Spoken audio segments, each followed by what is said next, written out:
Alright guys, so welcome back to this second to last lesson of the year. So pretty exciting, we're getting close to the end.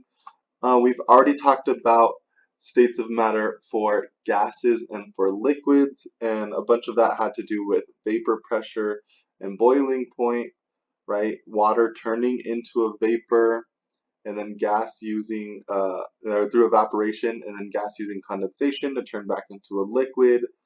So really important processes there, but we're going to talk about solids today, and solids are the easiest out of all three.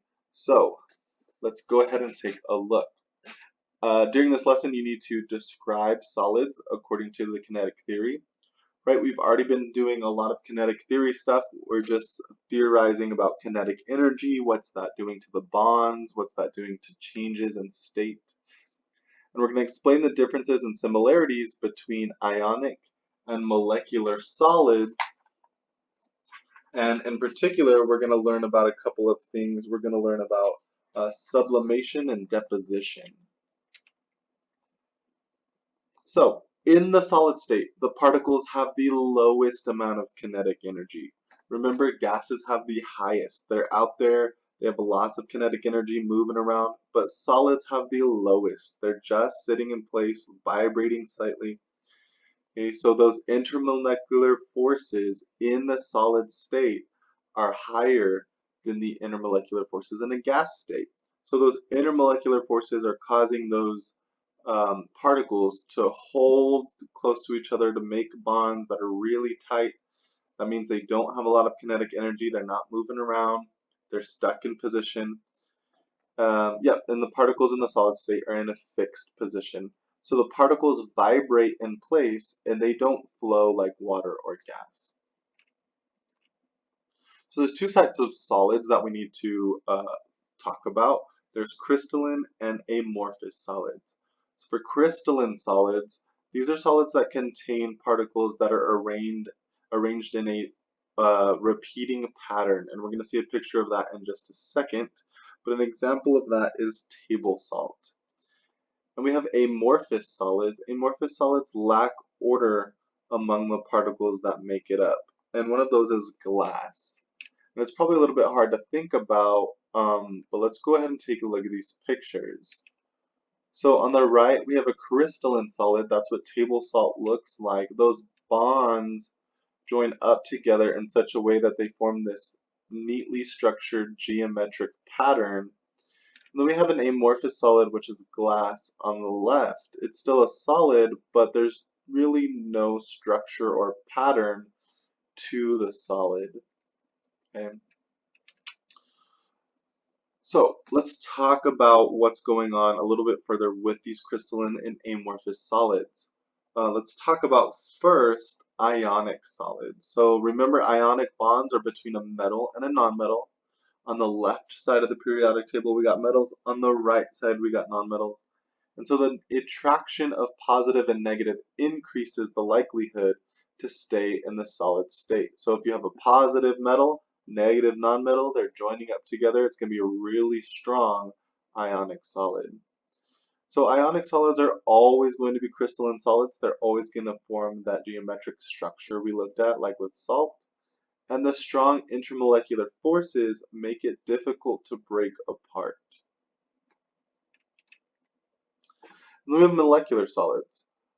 Right? Molecular solids are with nonmetals only, so two nonmetals together, held together by strong covalent bonds, but they have much weaker intermolecular forces.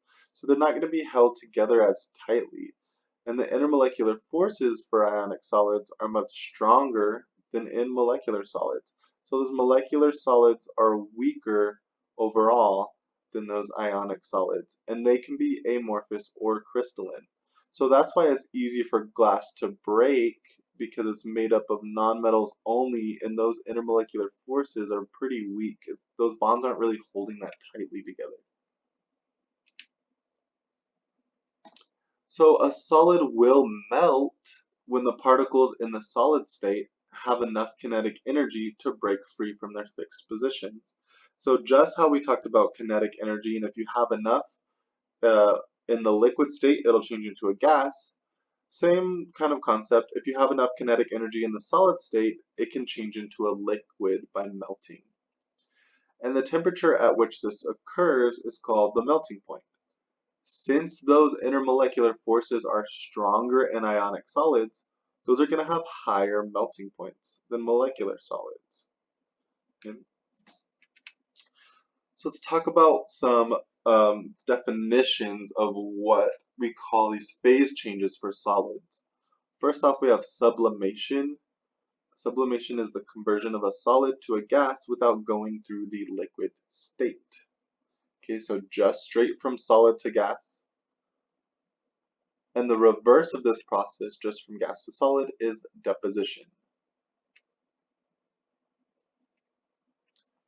So sublimation occurs when the vapor pressure of the solid is greater than or equal to the surrounding atmospheric pressure. So just the same as evaporation and boiling, right? Vapor pressure has to equal atmospheric pressure. If you want to go from solid to gas and do a sublimation, vapor pressure has to be greater than or equal to atmospheric pressure. So the vapor pressure of solids is usually much lower than the vapor pressure of liquids. Vapor pressure will increase if the solid is heated. However, most substances will melt before they reach that vapor pressure.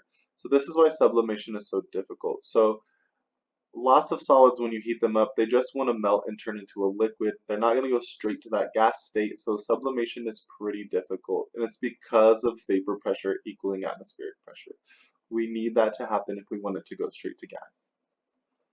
So it is easier to get a solid to sublime by lowering atmospheric pressure, right? That makes it a lot easier rather than just heating it up. An example of this is dry ice. Dry ice sublimes at room temperature and pressure because it has a high vapor pressure due to its weak intermolecular forces. Okay, so dry ice is actually just the solid form of carbon dioxide. And so since carbon and oxygen are both nonmetals, they have those weak intermolecular forces. They're not being held together very tightly at all, so when you put them out at room temperature, those bonds are going to easily break and just go straight into the gas state. Alright, and that's the end of this lesson. It was a pretty quick one.